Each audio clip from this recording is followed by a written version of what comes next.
पांडुरंगा करू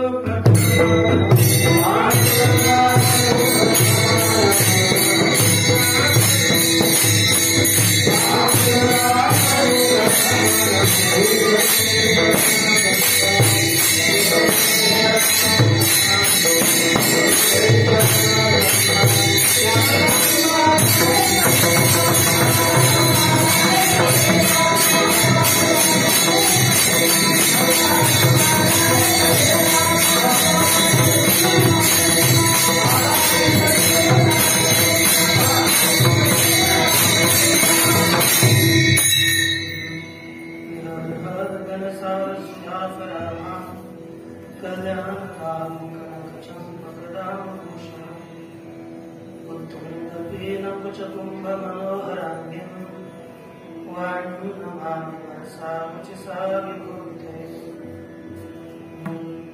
ओम नमो ज्ञानेश्वराय करुणाकरालया तुमचा अनुग्रह लादलो पावनाची मी कळापुसरी काही जणेने बोलतो वचने अति भाविका एका जनार्दने तुमचा दास त्याची आस प्रमाणे आदिनाथ समारंभान् श्री ज्ञानराज अस्मदाचार्य वंदे गुरुपरंपराम् ज्ञानेशं नामदेवं च एकनाथं तथैव च कारणं तथा वारकरी परंपराम् आदिनाथं च मत्स्यं गोरक्षं दैव्यं तथा निवृत्तिं ज्ञानदेवं च योगं वन्दे संतांचे पायी माझा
श्री जगद्गुरु तुकाराम महाराजानां चतुश्चरणस्य अस्मिन् अभंगे जगद्गुरु तुकाराम महाराजः स्वस्य या द्वन्द्वातीत अवस्था तस्याः निरूपणं कुर्वन् स्वस्य सम्पूर्णस्य संसार विषये औदासीन्यं प्रदर्शयति।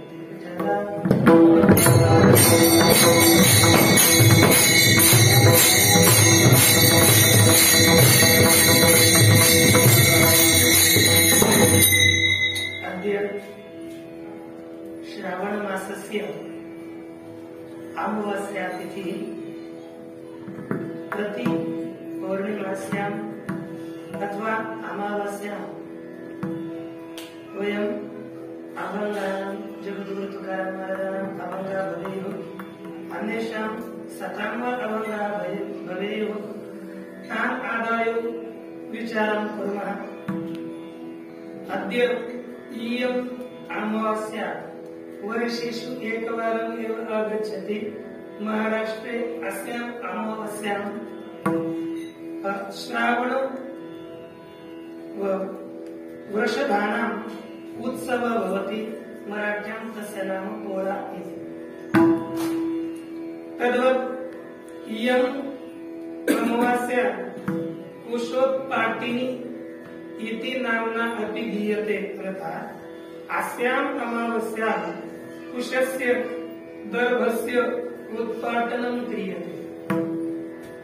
यतोहि अद्य यदि अस्याम् अमावास्यां कुशस्य उत्पाटनं कुर्मः चेत् सा कुशा वर्षपर्यन्तं चलति, नो चेत् एकस्मिन् दिने उत्पाट्य तस्मिन् दिने तस्य प्रयोगं कृत्वा त्यक्तव्यम्। यतोहि अद्य यदि उत्पाटनं क्रियते चेत् अग्रिमवर्षपर्यन्तं सा एव कुशा निरन्तरं पवित्रकार्ये प्रचलति।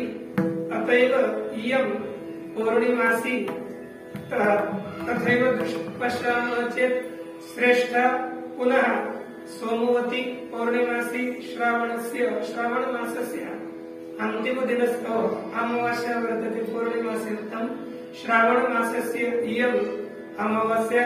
अस्याम् अमावास्यायां श्री जगद्गुरु तुकाराम महाराजानां कृपया एव तेषाम् एव यः अभङ्गः चतुश्चरणस्य सः एव अभङ्गः अद्य विचारार्हः अत्र विद्यते।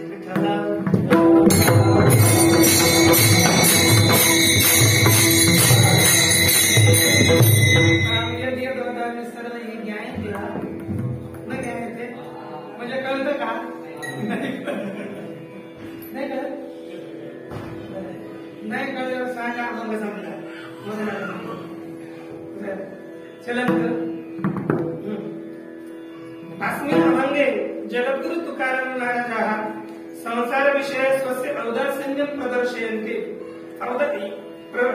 अत्रैव औदासीन्यं दर्शयित्वा एव स्वस्य द्वन्द्वातीत अवस्था कथम् अभूत् तस्य एव कथनम् अत्र कुर्वन्ति। यतोहि वयं पश्यामः सर्वत्र आत्मा तु एक एव वर्तते, किन्तु यदा कदाचित् कश्चन मनुष्यः स्वयं आत्मना भिन्नोऽस्मि देह एव स्वस्य ममत्वं संस्थापयति, ततः अग्रे द्वन्द्वावस्थायाः प्रारम्भः भवति। तथैव यतोहि यदि स्वस्य आत्मनः अज्ञानात् एव द्वैतं जायते, द्वैतम् उत्पद्यते। यतोहि एकनाथ महाराजानां एकः भूयः वर्तते, आता पूर्णत्वे सर्वत्र आत्मा एक, परंतु कदा यदि पुनः आत्मनः ज्ञानं न भवति तदा एव, अर्थात् अज्ञान एव भयजनक इति उक्तं, पुनः तथा अग्रे द्वन्द्वस्य प्रारम्भः भवति। भवद्भिः विचारसागरं पठितः स्यात्। तत्र एका परंपरा आगच्छति, संसार परंपरा। तत्र आदौ देहस्य कारणे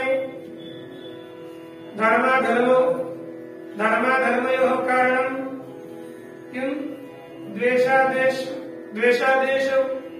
द्वेषादेशयोः कारणं किं? अनुकूल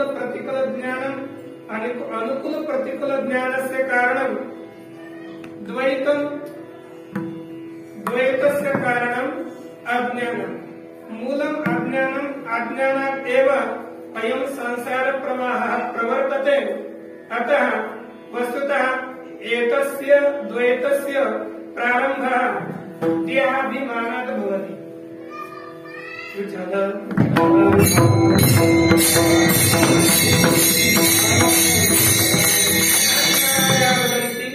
ज्याची ठाई देह बुद्धी त्यासी सुख नाही त्रिशुद्धि यस्य यस्य अंतःकरणे अहमेव देहोऽस्मि अर्थात् देह एव अहम् अस्मि इति यस्य बुद्धि वर्तते यस्य ज्ञानं वर्तते तस्मै त्रिकाले अपि सुखं न प्राप्नोति कदापि सुखं न प्राप्नोति स निरन्तरम् आदि व्याधि तस्य स्थाने एव तस्मिन् एव भवन्ति ततः एव एतस्य द्वन्द्वस्य दुःखस्य प्रवाहः प्रवर्तते। किन्तु वयं यदि पश्यामः चेत् लोके त्रिविधाः जनाः भवन्ति। कश्चन मनुष्यः आसक्तः भवति कश्चन मनुष्यः दुःखी भवति एकम् एव विषयं दृष्ट्वा कश्चन मनुष्यः तम् एव विषयं दृष्ट्वा उदासीनो भवति। एतादृश मनुष्याणां विषयस्तु एक एव वर्तते किन्तु मनुष्याणां वैचित्र्यात् मनुष्याणां वृत्तिवैचित्र्यात् कुत्रचित् सुखं लभते कुत्रचित् दुःखं लभते कुत्रचित् औदासीन्येन सुख दुःखातीतः मनुष्यः भवति।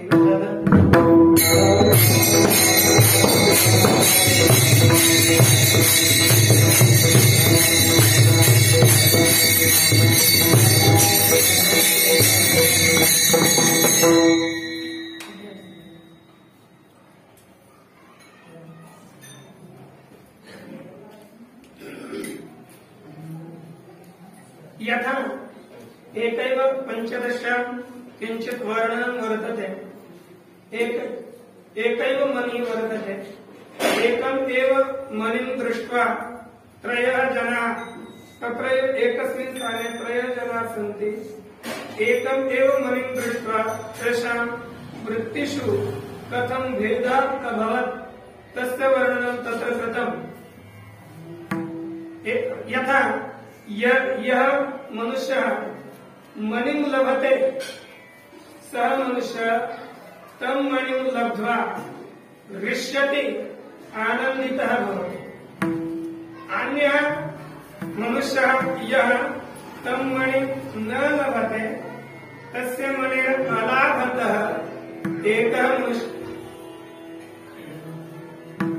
मनुष्यः दुःखी भवति एकः कश्चन अपरः विरक्तः तम् एव मणिं दृष्ट्वा न हृष्यति न क्रुध्यति। अतः उक्तम् मणिं लब्ध्वा एकः हृष्यते को मणिं लब्ध्वा क्रुध्यत्यन्यो यदा विरक्तः अत्र न हृष्यति न कुप्यति। तद्वत् एवं अस्मिन् संसारे यस्य यद् शब्दः तु ते एव सन्ति एकः एव शब्दः वर्तते तम् एव शब्दं श्रुत्वा कश्चन आनन्दितः भवति तम् एव शब्दं श्रुत्वा कश्चन दुःखी भवति तम् एव शब्दं श्रुत्वा कश्चन न दुःखी भवति न वा आनन्दितः भवति। अर्थात् सः विरक्तः द्वन्द्वात् अतीतः स सुख दुःखी न भवति उदासीनः वर्तते। यथा उदासीनवद आसीनं गुणैर्यो न विचाल्यते अर्थात् यः उदासीनवत् तिष्ठति एतैः संसारजन्यैः गुणैः अथवा मायाजन्यैः गुणैः यः विचलितः न भवति सः वस्तुतः निरन्तरं सुखी भवति।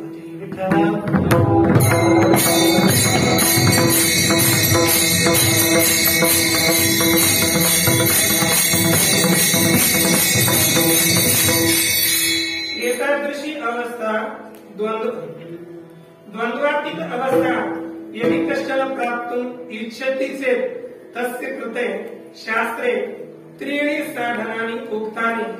एकं तत्त्वज्ञानम् अर्थात् सर्वत्र भगवत दर्शनम्, द्वितीयं श्रीगुरुसेवा, तृतीयं हरिकीर्तनञ्च इति त्रीणि अपि साधनानि कृत्वा मनुष्यः द्वन्द्वातीतः भवति इति वर्णनं वर्तते। यथा आत्मज्ञानेन अज्ञानस्य निवृत्तौ सत्यां ततः द्वैतस्यापि निवृत्तिर्भवति। अतः अनन्तरं सुख दुःखयोः सम्बन्धः मनुष्यस्य अन्तःकरणे न भवति इति प्रथमं साधनं।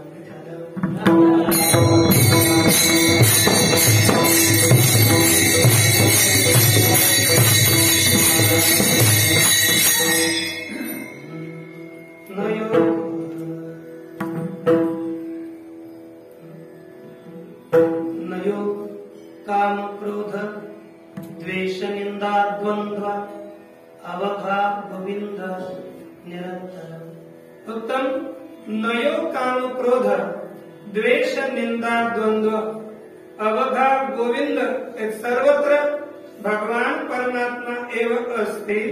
अतः काम क्रोध नयो काम क्रोधौ न आगच्छतः न प्राप्नुतः, द्वेषः अपि न प्राप्नोति, निंदा अपि न प्राप्नोति, किमपि द्वन्द्वं कदापि न प्राप्नोति इति ज्ञात सर्वत्र भगवत दर्शनं भवति चेत् तस्य द्वन्द्वातीत अवस्था भवति।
सर्वत्र भगवत दर्शनम विष्णुमय जग भले अथवा सर्वत्र वासुदेव दर्शनम भले, किंतु एतादृशः महात्मा अतिशय सुदुर्लभः। वासुदेवस्य महात्मा अतिशय सर्वत्र भगवान परमात्मे वर्तते इति यस्य बुद्धि वर्तते तादृशः महात्मा अतिशय दुर्लभः। श्रीमद् भगवद गीतायाम् उक्तं वासुदेवस्य सरलिति स महात्मा सुदुर्लभः। एतादृशी अवस्थां प्राप्तुं मनुष्यः यदि साधकः अस्ति चेत् साधनां कीदृशीं कुर्यात् तर्हि एक वर्तते श्रीगुरुसेवया ज्ञानं प्राप्यते पुनः सः द्वन्द्वातीतो भवति। यथा श्रीमद् भागवते या 11 अध्यायस्य टीका श्री एकनाथ महाराजैः विरचिता तस्यां टीकायाम् अपि वर्तते। तत्र वदन्ति आम्हाला सद्गुरु उत्तमोत्तम अर्थात आम्हाला सद्गुरु एव अस्माकं कृते परब्रह्म वर्तते। तेषाम् एव सेवया प्रह्लाद सदृशः यः महान् भक्तः सः द्वन्द्वातीतः अभवत्। ऐसे गुरु सेवे आकर प्रह्लाद झाला द्वन्द्वातीत अर्थात द्वन्द्वातीत अवस्थान प्रह्लाद प्राप्नोत अर्थात सः प्राप्तवान् द्वन्द्वातीत अवस्थान प्रह्लाद प्राप्तवान्। तस्य कारणं स्त्री गुरु सेवा अस्माकं श्रीमद् भगवद्गीतानुसारेण अपि तद्विधि प्रणिपातेन परिप्रश्नेन सेवया इति श्लोकस्य अधः यत् उक्तं कि यदि ज्ञानं प्राप्तुम् इच्छन्ति चेत् तेथ सेवाः दार्वन्ता तो स्वाधीन करी सुभटा ओळगोणे। अर्थात यदि ज्ञानं प्राप्य द्वन्द्वातीत अवस्थां गन्तुम् इच्छति चेत् आदौ स्त्री गुरु सेवां कुर्यात्। एतेन अपि मनुष्य क्रमेण द्वन्द्वातीतो भवति।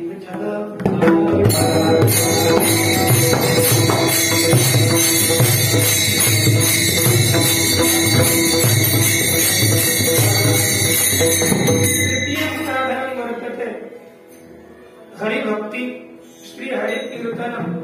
कीर्तनेन अपि मनुष्यः द्वन्द्वातीत अवस्थां लभते। यतः जगद्गुरु तुकाराम महाराजानां यदि चरित्रे विचारं कुर्मः चेत् ते स्वयम् एव वदन्ति अहं श्रीगुरोः सेवां न कृतवान् परिणा हि घडली सेवा तेभ्यः आशीर्वादम् अहं प्राप्तवान् किन्तु मया तेषां सेवा न कृता। अर्थात श्रीगुरोः सेवा अपि महाराजानां जीवने नास्ति।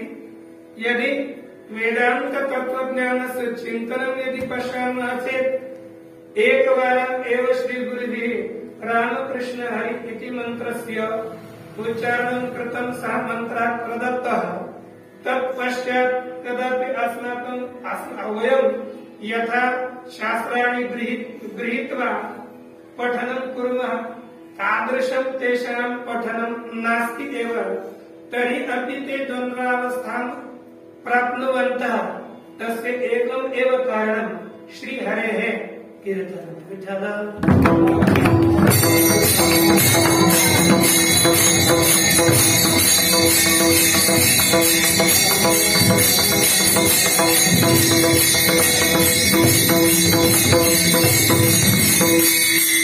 कीर्तन लागी प्रह्लाद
हरे कीर्तना लौकी प्रहलाद गाढ़ा अर्थात प्रमाण सर्व मूर्तके संस्कृत कठिन हरे कीर्तनालागी अर्थात हरि कीर्तनस्य कृते भगवत कीर्तनस्य कृते प्रहलाद महान वर्तते तेन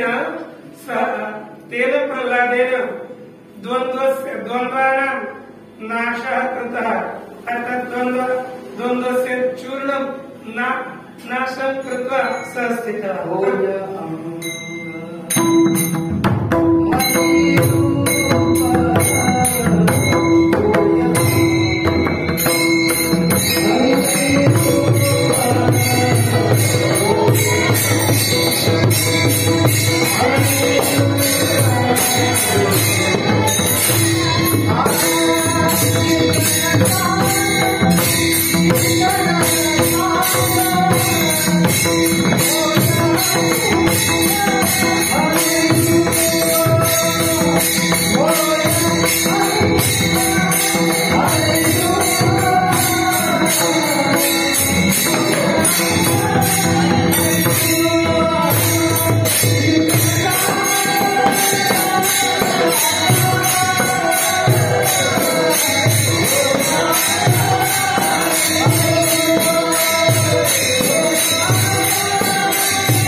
तद्वत् एव श्री महाराजानाम् अपि जीवने श्री हरि कीर्तनेन या अवस्था लब्धा तस्या एव अवस्थायाः प्रतिपादनं प्रथमचरणे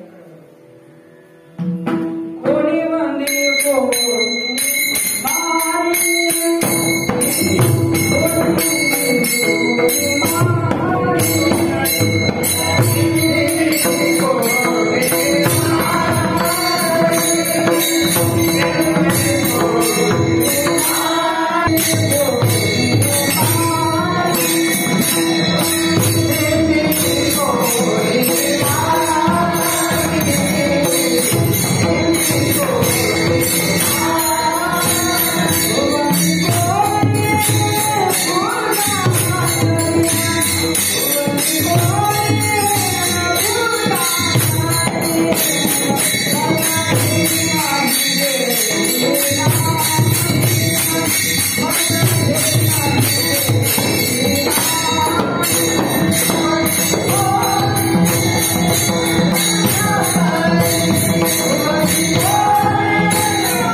श्री महाराज वदन्ति निंदी कोणि कोणि अर्थात कष्टन कोणि इत्यस्य अर्थात कष्टन निंदी अर्थात निंदेत अर्थात निंदा करो कष्टन निंदेत कष्टन मारी अर्थात ताड़ेत वंदी कष्टन निंदी कोणी मारी वंदी कोणी पूजा करी कोणी वंदी अर्थात वंदे तो कोणी पूजा कुर्यात आळसे अत्र संस्कृत मध्ये अभंगस्य सरलार्थः कठिनः तरी अत्र अभंगे निंदी कोणी मारी वंदी कोणी पूजा करी इति प्रथम चरणे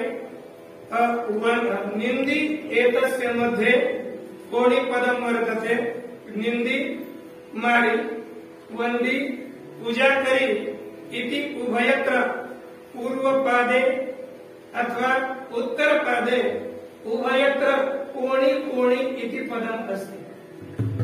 तस्य पदस्य देहली दीप न्यायेन उभयत्र अन्वयः कर्तव्यः। यथा पूर्वस्मिन् काले यदि रात्रौ दीपस्य आवश्यकता भवति स्म तर्हि मध्ये एव देहली अर्थात् भिन्नम् एकं गृह्णन्तु अथवा देहली अर्थात् उम्बरवता। यदि अन्तः अपि प्रकाशः आवश्यकः बहिरपि प्रकाशः आवश्यकश्चेत् तयोर्मध्ये दीपं संस्थाप्य उभयत्र तस्य प्रकाशः गच्छति। यतः अस्माकम् उपरि एकस्मिन् कक्षे आसीत् एकैव दीपकः गोलदीपः आसीत्। अत्रापि प्रकाशं करोति स्म तत्रापि उभयत्र एकैव दीपः आसीत्।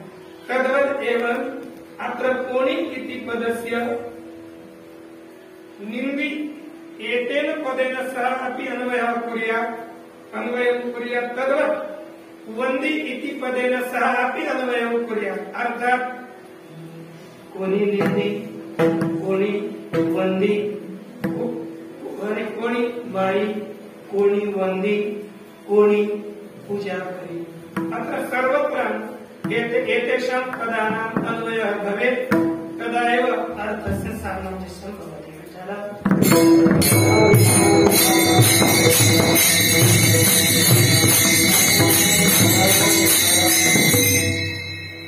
दुःखमधिकं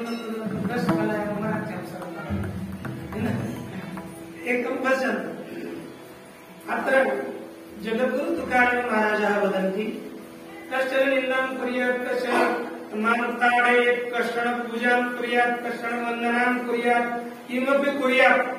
अर्थात् एतावत् उदासीनाः सन्ति संसारे अथवा ये जनाः यद्यद् वदन्ति तत्र कुत्रापि तेषाम् आसक्ति अथवा रागद्वेषौ मनसि न उत्पद्यते।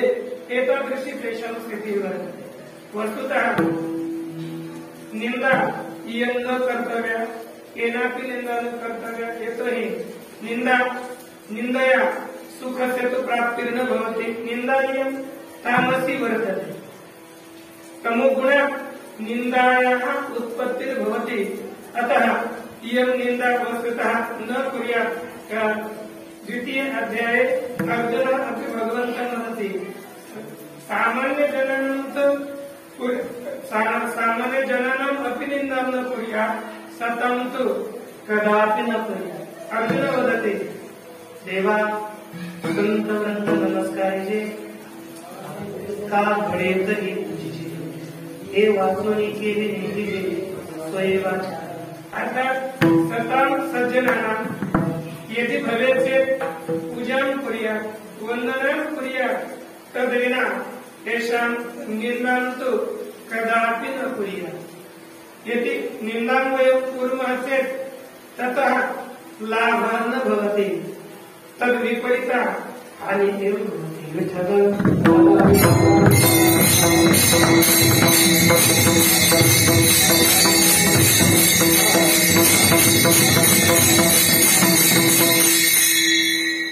जगद्गुरु तुकाराम महाराजः वदन्ति एतादृशः यः कश्चन मनुष्यः सतां सज्जनानां निन्दां करोति तस्य दर्शनम् अपि न भवेत्।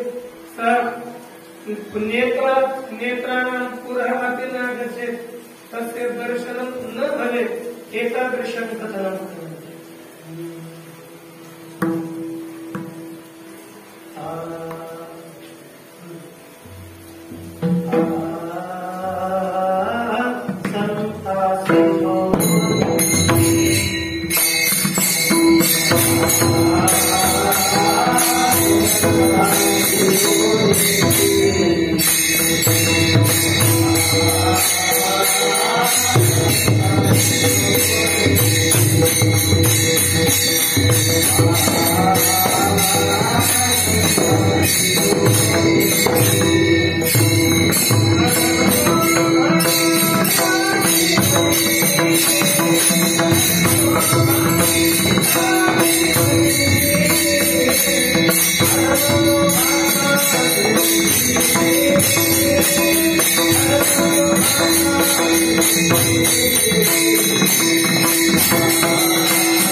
किंतु तान् दुर्जनान् यदि कश्चन बोधयितुम् इच्छेत् तर्हि तस्य परिणामः विपरीतः एव भवति।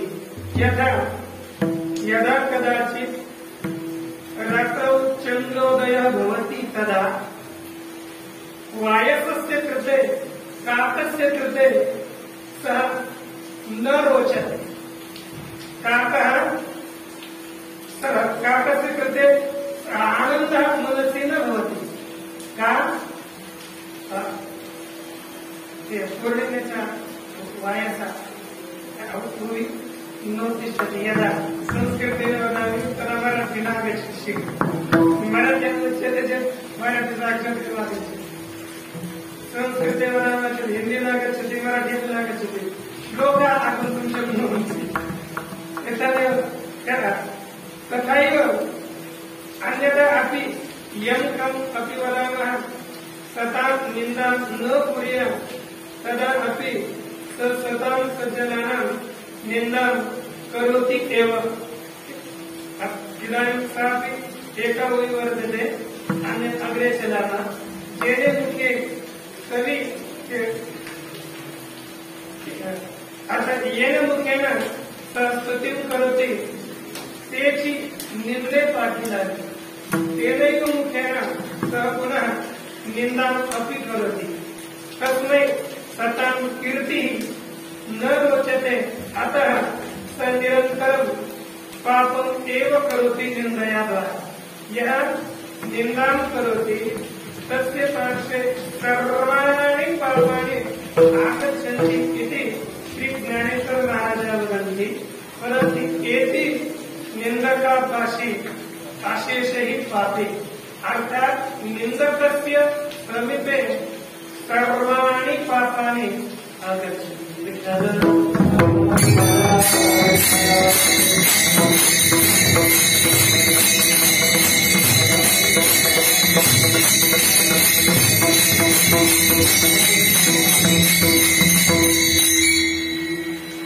सः आत्महत्यां करोति, ब्रह्महत्यां करोति, एतादृशं निन्दकस्य पापं वर्तते।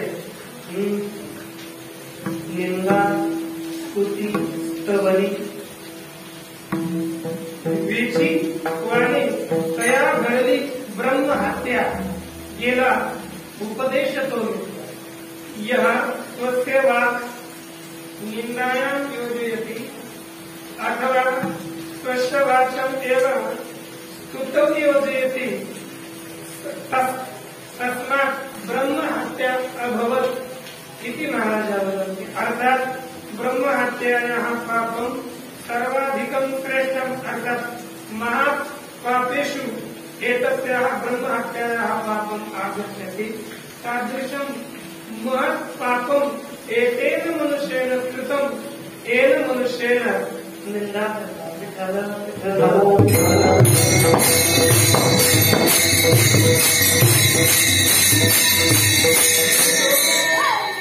इयं निन्दा कृत्वा द्वयोः मनुष्योपरि द्विप्रकारः प्रभावः भवति।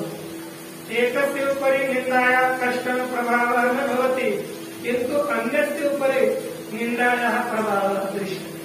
यतः श्री ज्ञानेश्वर महाराज वदन्ति तेथे शब्दाची व्याप्ती निंदा आणि स्तुती तेथ द्वेषाद्वेष उपपदति श्रवणद्वारा। अर्थात शब्दस्य विषयः निंदा वर्तते तम् एकं शब्दं श्रुत्वा कर्णद्वारा शब्दं श्रुत्वा निंदात्मकं शब्दं श्रुत्वा द्वेषः जायते। स्तुत्यात्मकं शब्दं श्रुत्वा अन्तःकरणे ह्रासः अद्वेषः भवति, अन्तःकरणे आनन्दस्य वृत्तिर्जायते। इयं वृत्ति आज्ञानिनी भवति न तु ज्ञानिनी। ज्ञानी मनुष्य एतस्यां वृत्तौ न पतति, किन्तु आज्ञानी मनुष्यस्य एतादृशी एव वृत्तिर्भवति। श्री ज्ञानराजानाम् एका ओळी वर्तते, ते वदन्ति निंदामुचती ऐके आणि कपाळ धरून छातीने हेंबेनी विरे वारेनी सुके शिखर यथा शिखर अर्थात पंख। आता शिखर तर सगळ्यांना माहिती, पण पंख न्यूनतम संस्कृत शब्दानां ज्ञान भविष्यति। यथा पंखः यदि इदानीं वर्षा प्रचलति, एतादृशी वर्षा आगच्छति चेत् इदं द्रवति पंखः, पंखः द्रवीभूतः भवति, किन्तु यदा शुष्कः वायुः आगच्छति तदा सः एव पंखः शुष्यति। तद्वत् एव निन्दां श्रुत्वा निन्दा मोदति ऐके तर्हि कपालं धरुणि ढाके स्वस्य मस्तिष्कं धारयति, शिरललाटं धृत्वा तिष्ठति, एतेन बहुभिः हानिः कृता इति। पुनः यदि कश्चन स्तुतिं करोति चेत् तर्हि प्रफुल्लितः भवति, यत् अज्ञानिनः स्थितिर्भवति, किन्तु ज्ञानी पुरुषाणां स्थितिः एतादृशी न भवति। श्रेष्ठ भक्तानां स्थितिः एतादृशी न भवति। अतः एव जगद्गुरुत्वकारणकारिणाम् अपि स्थितिः ये आज्ञानी पुरुषात् भिन्ना वर्तते। श्रीमद्भगवद्गीतायां समदुःखसुखस्वस्थः समदुष्टाशुनः तुल्य प्रिया प्रियो तुल्य अर्थात यह द्वंद्वातीतः त्रिगुणातीतः पुरुषः वर्तते। स पुरुषः समदुःख सुखः सुखे समः भवति, दुःखे अपि समः भवति। स्वस्थः स्वस्मिन् स्वरूपे स्थितः समदुःख सुखः स्वस्थः समदोषाश्मकाञ्चनः सः लोष्टे अर्थात मृत्तिकायाः यः पिण्डः, मृत्तिकायाः पिण्डे अपि समः सुकाञ्चने अर्थात काञ्चनं तस्य कृते लोष्टं च तस्य कृते समानः। उभयत्र समदृष्टिर्भवति। तुल्यनिन्दात्मक निन्दायाम् अपि समानः एव, तादृशेव स्तुतौ अपि तादृशः एक वृत्त्यात्मकः एव सः पुरुषः भवति। ज्ञानराजाः वदन्ति ब्रह्मा म्हणून तविजोका नीच म्हणून निंदिजो परि असं अयो ब्रह्मदेवः अस्ति साक्षात् इति धिया कचन स्तुतिं कुर्यात् अथवा अयं नीच निकृष्ट अस्ति इति धिया निन्दां कुर्यात् उभयत्र समानः एव भवति। यथा राहुण्डी अर्थात् भस्म कदापि न उष्णं भवति न शीतं भवति, तत्र कश्चन परिणामः न भवति। तद्वत् अस्मिन् ज्ञाने पुरुषे अपि कश्चन परिणामः न भवति।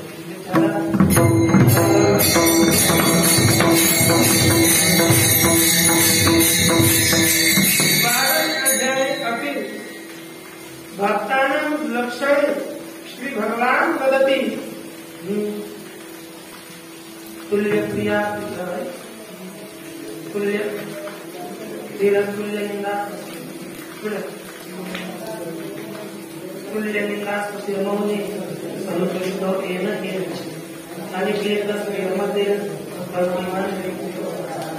तुल्य निंदा स्तुतिरो मौनी अयं पुरुषात् एकस्य कृते निंदा अपि तुल्या स्तुतिरपि तुल्येन उभयत्र समानः एव भवति। अतएव वदन्ति श्री ज्ञानराजावति तस्य भाष्ये जो निंदेते नेगे स्तुतिना पदागे आकाशानलगे यथा इदानीं वर्ष आगतवती आकाशे वर्ष पतति यदि वर्षा पीता भवति चेत् तदा आकाशे भवन्तः स्पर्शं कृत्वा पश्यन्तु कुत्रचित् आकाशम् आर्द्रम् अस्ति न अस्माकं वस्त्रं वर्षायां गच्छति चेत् आर्द्रं भवति किन्तु आकाशः कदापि आर्द्रीभूतः न भवति यथा अथवा वयम् अग्निं कृत्वा आकाशे योजयामः पुनः अग्निं निर्वपामः निर्वामः तदापि सः अग्निः तत्र उष्णता आकाशे न भवति। यदि वयं हिमं संस्थापयामः हिम अर्थात् बर्फ यदि मध्ये बर्फ हिमं संस्थापयामः चेत् तस्य आकाशे कश्चन परिणामः भवति। तद्वत् एव निन्दायां स्तुतौ वा अयं ज्ञानी पुरुषः अयं भक्तः समानः एव भवति। तादृशी एव अतः भक्तेषु श्रेष्ठ भक्तराजः श्री जगद्गुरु तुकाराम महाराजः वर्तते। अतः तद्निन्दायां समानः वर्तते। निन्दां कुर्यात् यस्य इच्छा स्यात् सः कुर्यात् कापि हानिः जो निंदेते नेगे स्तुतिरस्वागे आकाशानलगे आगे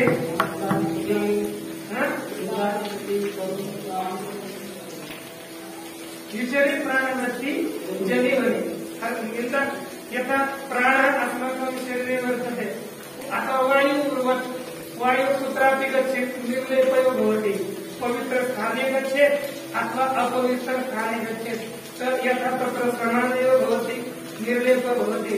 तादृशी येषां भक्तानां स्थितिर् वर्तते। द्वितीयं पदं वर्तते मदि कश्चन काले तत्रापि यस्य इच्छा स्यात् सः काले उदाहरणदृष्ट्या भवन्तः मंगलजी महोदयस्य उदाहरणं काले यदि कश्चन काले इति चेत् तर्हि अपि तत्र जगद्गुरु तुकाराम महाराजः भिन्नाः न भवन्ति दुःखिनः भवन्ति तत्रैव समाना एव तेषां वृत्तिः वर्तते। अतएव अनन्तरं किञ्चित् अनन्तरं तेषां परसेव तेषां सेवार्थं गच्छन्ति। इयं निन्दास्तुतिः ताडने अपि समाना वृत्तिः वर्तते। कश्चन वन्दनं कुर्यात् तत्रापि प्रसन्नता नास्ति। कश्चन पूजां कुर्यात् तत्रापि प्रसन्नता नास्ति। यतोहि तेषां वृत्तिः सर्वत्र समाना वर्तते। इयं समाना वृत्तिः कुतः प्राप्ता तस्य हेतुः कः कारणं किम् इति कश्चन पृच्छति तदा जगद्गुरु तुकाराम महाराजः द्वितीयचरणे एतादृशस्थितिः कस्मात् कारणात् प्राप्ता इति वदन्ति। मन है नाही ते नाही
अत्र मज इति अर्थात मम कृते मम मह्यम मला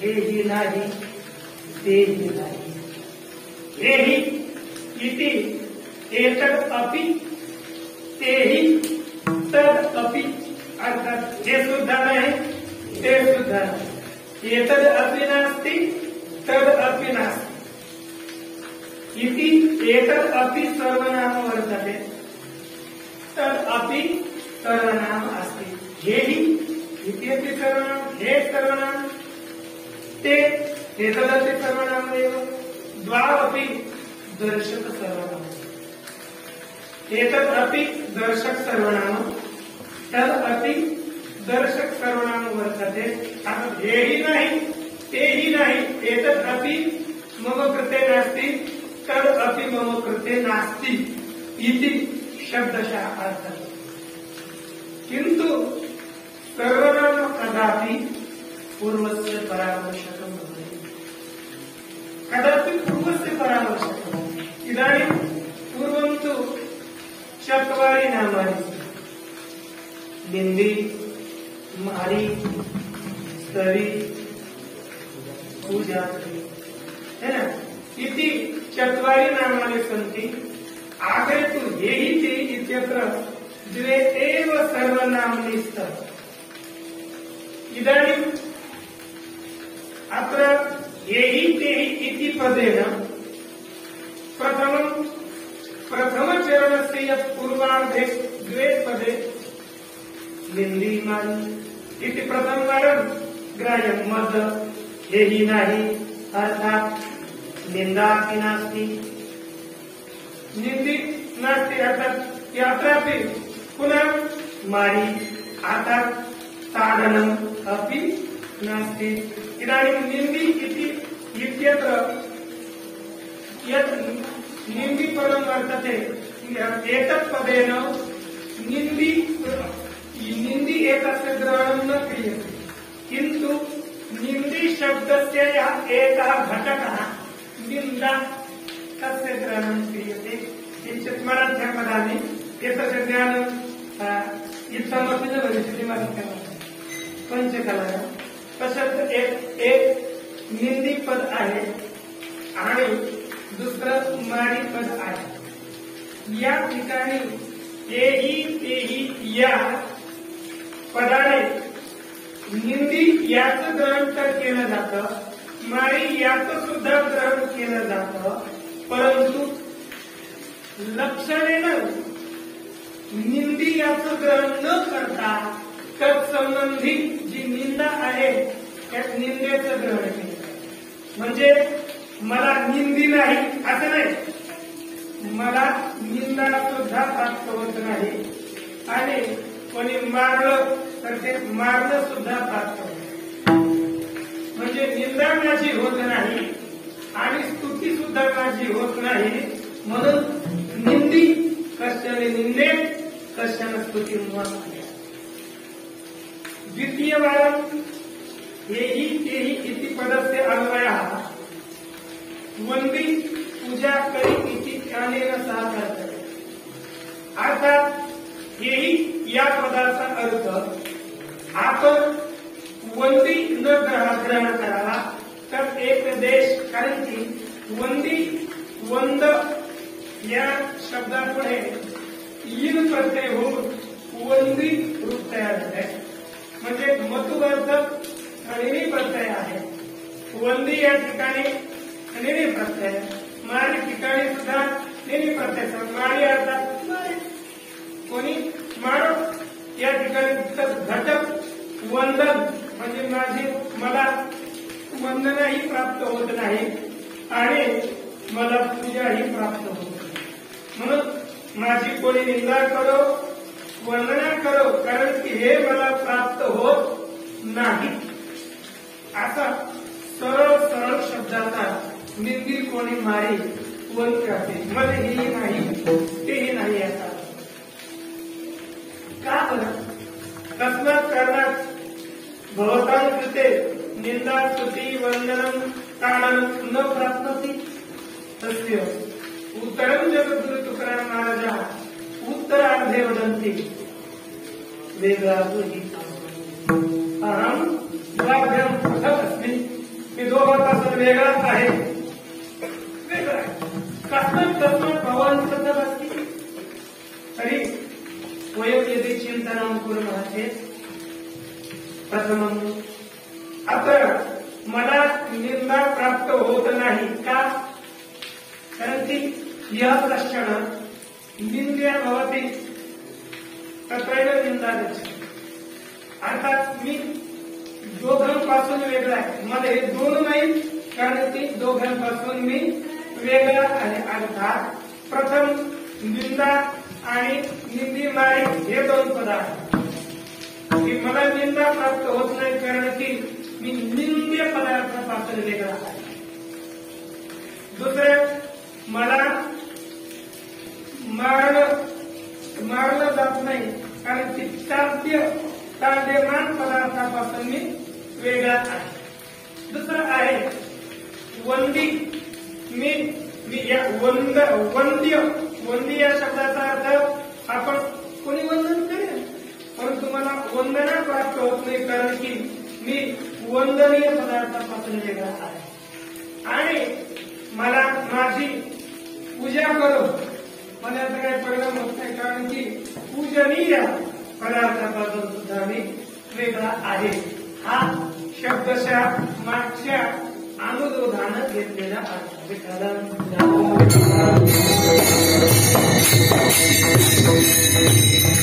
तदतिरिक्त जगद्गुरु तुकाराम महाराज म्हणते येथे निंदा ताडनं वंदनं पूजनं मह्यं न प्राप्नोति तस्य कारणं अहम् उपाधितः एव वस्तुतः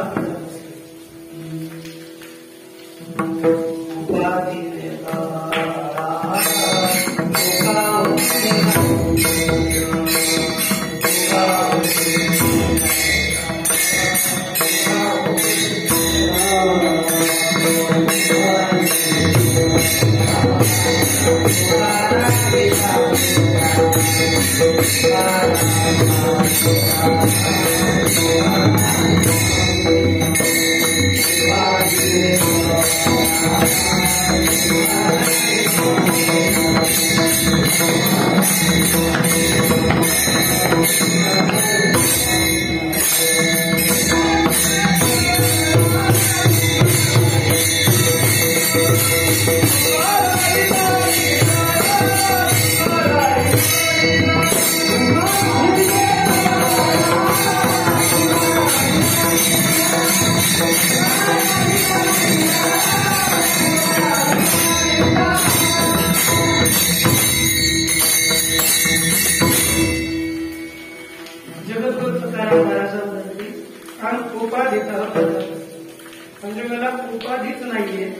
उपाधीलाच आश्रय करून निंदा होते. उपाधीन आश्रित्यैव ताडनं भवति, उपाधीन आश्रित्यैव वंदनं भवति, उपाधीन आश्रित्यैव पूजनं भवति. अहम् उपाधितैव पृथक् अस्मि, अतः एताः सर्वाः क्रियाः मयि नागच्छति. अतः यः स्वेच्छातः यादृशं कर्तुमिच्छेत् तादृशं कुर्यात्. पुनः यदि अहम द्वाभ्याम पृथक अस्मि, अर्थात दोघांपासून मी वेगळा आहे. दुसरी एक गोष्ट आहे, ज्याला नाम असेल त्याची निंदा होते. ज्याला रूप असेल, रूप म्हणजे आकार, ज्याला आकार असेल त्यालाच मारलं जाईल, पूजन केलं जाईल किंवा त्याला वंदन केलं जाईल. ज्याला नामरूपच नाही त्याचं वंदनही केलं जाऊ शकत नाही आणि त्याची स्तुती इत्यादी, निंदा इत्यादी काहीही क्रिया केल्या जाऊ शकत नाही.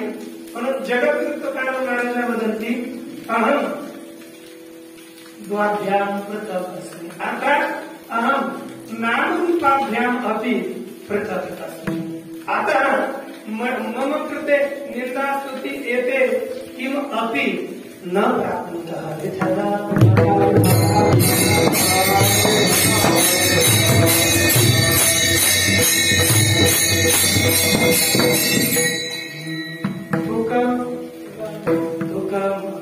तुकम भन्ने नाम रूप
नाम नास्ति रूपम अपि नास्ति, मयि नाम न वर्तते रूपम अपि नास्ति.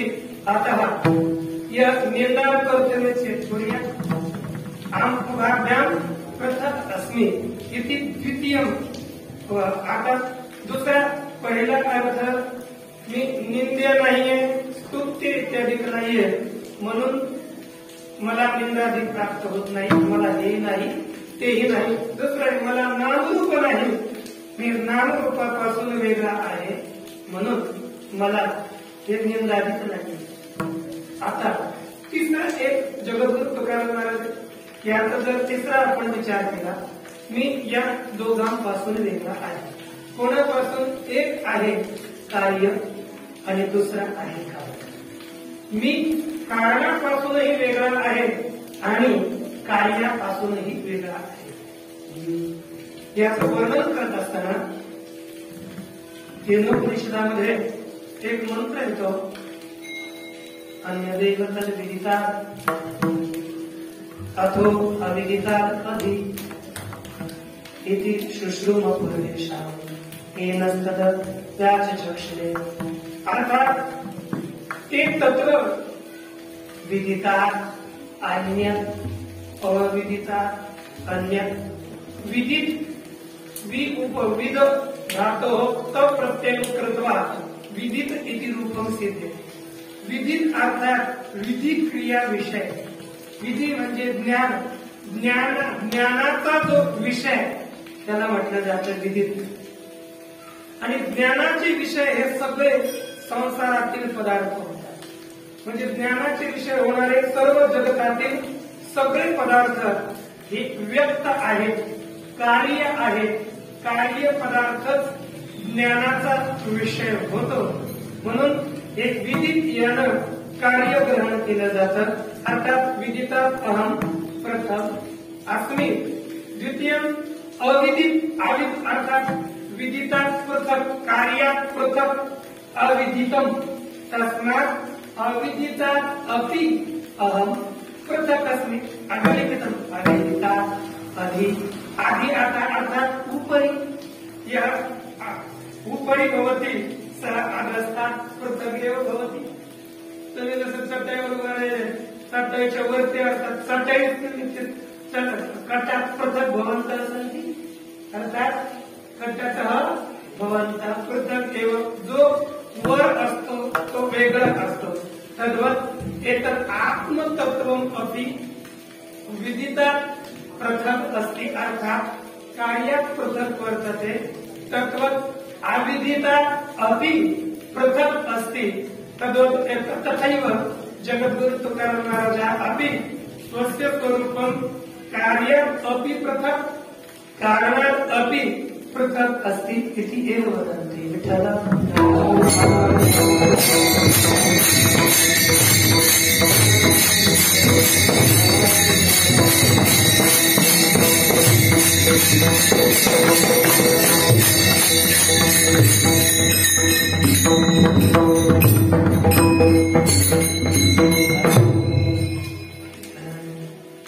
क्षराक्षा वेगळा तुका होऊ निघा बोले निगमका बोले विठ्ठला प्रसाद. तरी क्षराक्षरा वेगळा. क्षर अर्थात कार्यम, अक्षर अर्थात कारण. अहम क्षरात अपि पृथक अस्मि अक्षरात अपि पृथक अस्मि. अर्थात मी कार्याहूनही वेगळा आहे आणि कारणाहूनही वेगळा आहे. म्हणून मला हेही नाही आणि तेही नाही. कारण की स्वतःची स्वरूपता ब्रह्मस्वरूपता सांगतात. पण स्वतः जगद्गुरु तुकाराम महाराज ब्रह्मरूप असल्यामुळे ते उत्तम पुरुष आहे. श्रीमद भगवद्गीतेमध्ये सांगितल्याप्रमाणे द्वादिमो पुरुषो लोके क्षरश्चाक्षर क्षरः सर्वाणि भूतानि उत्तमः पुरुषः परमः परमात्मे तदावतः इति द्वाभ्यां श्लोकाभ्यां क्षराक्षरात् भिन्नयः तृतीय पुरुषाचा उत्तम पुरुषः जगद्गुरु तुकाराम महाराज स्वस्य वचनेनैव क्षराक्षरा वेगळा इति पदेन अहं क्षरपुरुषात् पृथक् अस्मि अक्षर पुरुषात् अपि पृथक् अस्मि. अर्थात अहम उत्तम पुरुषः परमात्मा एव अस्मि. तस्मात् कारणात् मज हेही नाही तेही नाही. तरी कश्चन प्रश्न करतो महाराज भवन्तः वदन्ति मह्यं यत् निंदा स्तुती एतत् किमपि नास्ति यत् भवेत् तद् भवेत्. जे काही प्राप्त व्हायचं असेल ते प्राप्त होईल. परंतु अशी स्थिती असल्यानंतर तुमचा देहनिर्वाह आज कसा होईल. तर या देहनिर्वाहाची स्थिती कशी चालेल. तुम्ही जर इतके उदास असाल तर देह तुमच्या करता कामी नसेल परंतु लोकांच्या करता तरी हा देह कामाला यावा. याचं उत्तर काय हे सांगतात.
देह भोग भोगे खडे जे जे जोडे ते ते बरे.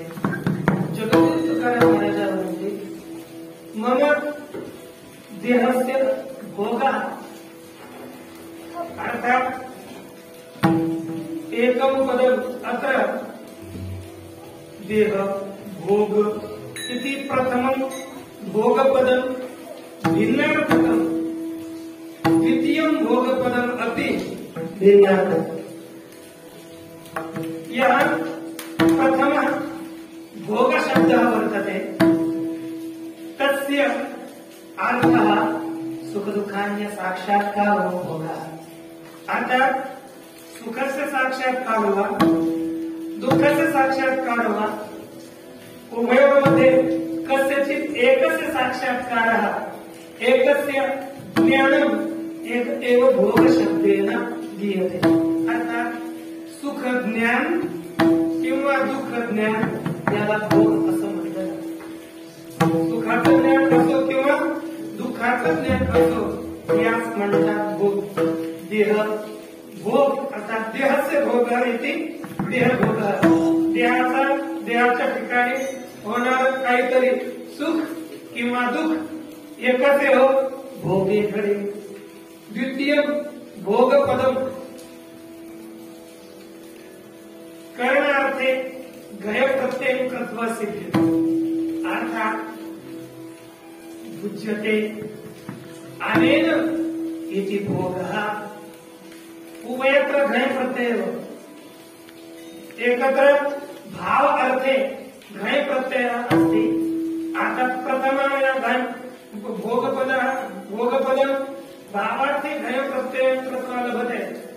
द्वितीयं भोगपदं करणार्थे घय प्रत्यय कृत्वा लभते. अर्थात भुज्यते अनेन इति भोग ज्याच्याद्वारे भोग होतो ज्याच्याद्वारे भोग केला जातो त्याला म्हणतात भोग.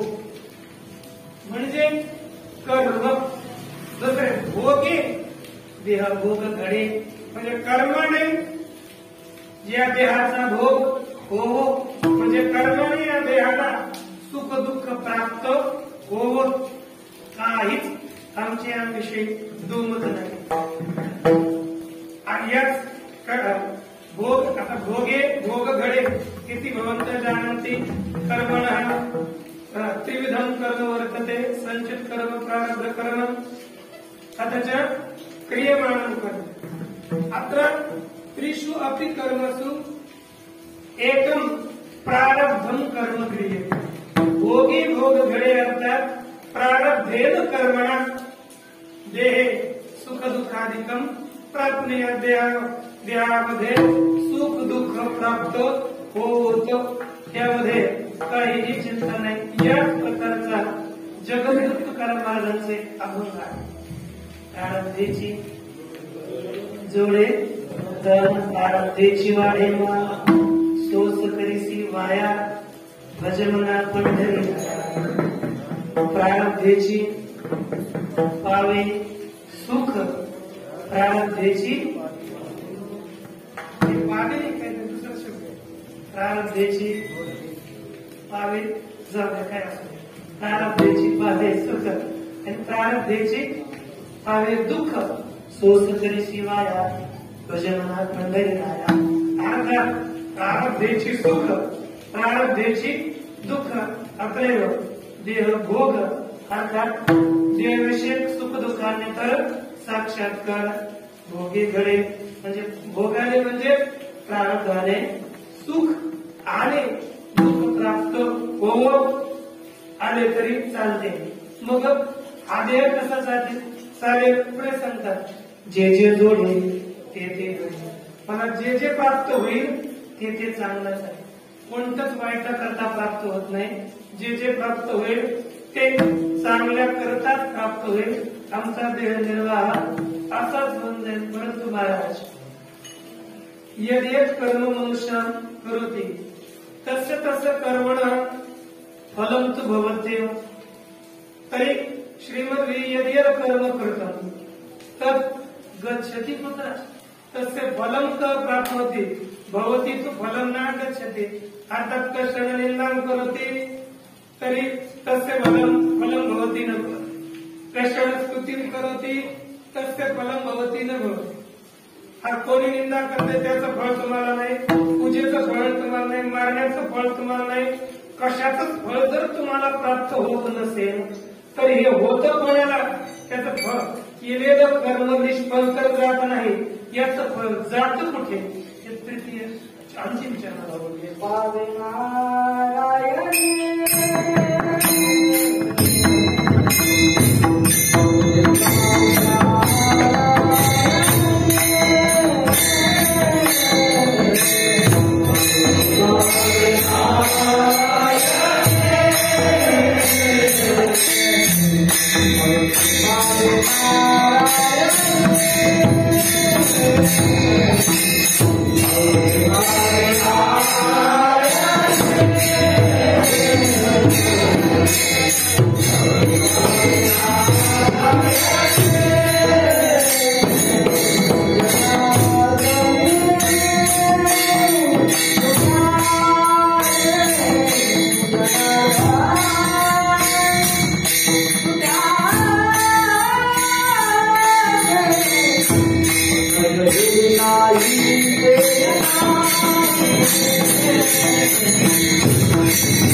जगद्गुरु तुकाराम महाराज म्हणतात वदंती तर ते याचे अर्थात ममैव यह नारायण वर्तते अवघे नारायणी जनार्दनी पावे अवघे अर्थात सर्व सुख निंदादिकम सर्व नारायणी पावे भगवती प्राप्त येतोय नारायणी एव किमर्थम प्राप्त नारायणाय किमर्थं गच्छति यतहि नारायण इति पदेन सर्वस्य अधिष्ठानम् उच्यते। यथा हम एकं श्लोकं वदामि। नरैव हि नारो वै तस्य यदयनं स्मृतं स नारायण इति प्रोक्तः। किं नर एव नारो वै, नर अर्थात नर मनुष्य, मनुष्यच नार आहे। नर एव नारो वै अर्थात नर ही मनुष्यात एव नारः अस्ति। स्वार्थे अणुप्रत्ययं कृत्वा रूपं सिद्ध्यति। तस्य यदयनम् उच्यते तस्य अर्थात नराचा समुदाय गहन त्यासी नार म्हणतात. हा त्याची गल्ल्यावर पण होणार जीवत याच्यामध्ये कार्यमूळ असते। नराचा समुदाय गहन त्याची म्हणती नारायण अथवा नराणां समुदाय नारा इति भवति। स्वार्थे क्रियते नर इत्यनेन उपलक्षणं सर्वं क्रियते। तत् नर एव नारः अर्थात नरच नार आहे। तस्य यत् अयनम् उच्यते अर्थात तेषां नराणां मनुष्याणां यद् अयनम् आश्रयम् अधिष्ठानम् अस्ति स नारायण इति प्रोक्तः। स एव नारायण इति उच्यते। तर्हि नारायण एव सर्वस्य अधिष्ठानम् अस्ति। अतः यद् यत् वयं कर्म कुर्मः यथा रज्जौ सर्पाधिकारं यस्य कस्यचित् भानं भवति तत् सर्वं गच्छति कुत्र अधिष्ठाने रज्जौ एव अर्थात आद्यस्थ पदार्थस्य या काचन क्रिया भवेत् सा अधिष्ठाने एव भवति। अधिष्ठानातिरिक्ते सा क्रिया न भवति। अथवा द्वितीयम् उक्तं जनार्दनी पाने। जल इति शब्दस्य अर्थः एकमेव अर्थं वदामि। जनयति इति जलम् अर्थात अज्ञानम्। जनयति सर्वं जगत् उत्पादयति इति जनम् अज्ञानम् तत् जनम् आर्दयति निवर्तयति इति जनार्दन। अज्ञानाला जो निवृत्त करतो नष्ट करतो त्यास जनार्दन म्हणतात। त्या जनार्दनावर सर्व प्राप्त होतं। कारण की तुम्हाला माहित असेल विचारसागरातील प्रथम तरंगाचा अंतिम शंका आणि उत्तर पदार्थांची निवृत्ती ही अधिष्ठान रूपच होत असते। म्हणजे मला हे काय का माझ्या अज्ञानाची निवृत्ती झालेली आहे। हे जगद्गुरु तुकाराम महाराज मला हेही नाही तेही नाही यापासून दाखवलं। म्हणजे मला कार्य नाही आहे कारण आहे, कारणापासून वेगळं म्हणजे कारण असणारी माया ती माझ्यापासून निवृत्त झालेली आहे।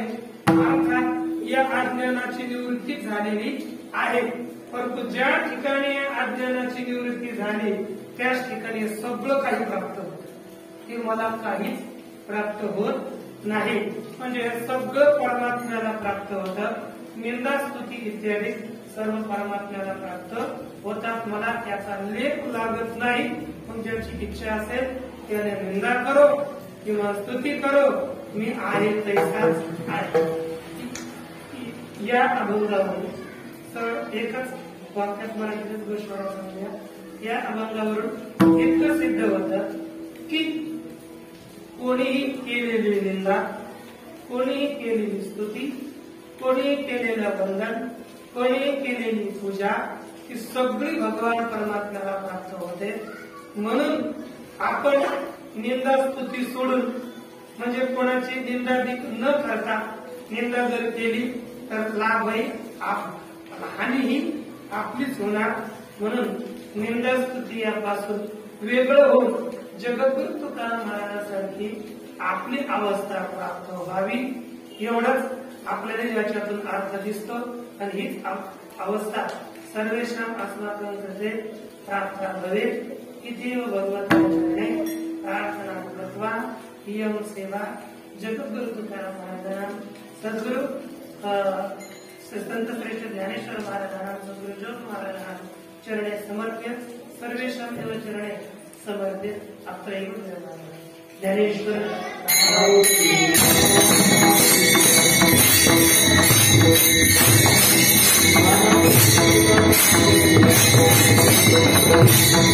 Thank you.